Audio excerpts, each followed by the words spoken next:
Well, it's been quite a night here in Gothenburg.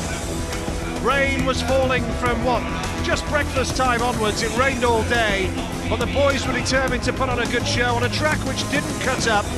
It stayed pretty firm, but as the rain continued to fall, the riders were a little bit nervous, understandably. Yeah. And if you missed the start, you were in deep trouble.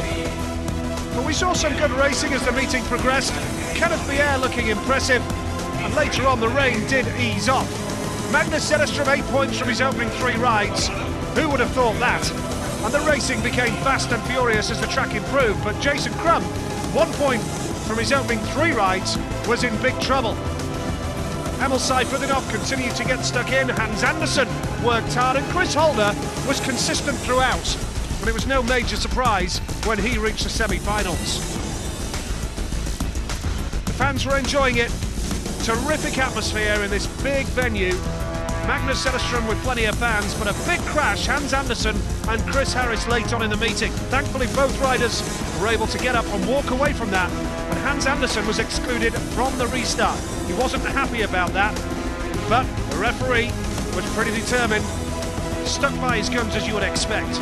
Greg Hancock, at 39 years of age, led the Grand Prix for a long time.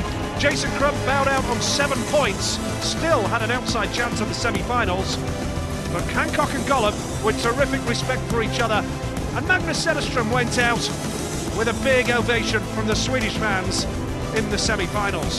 Fellow Swede Andreas Jonsson sneaked into the semi-finals and the final, and Thomas Gollop and Kenneth Bier really winding it all on and emerging as a shock contender to go forward and win the Swedish Grand Prix.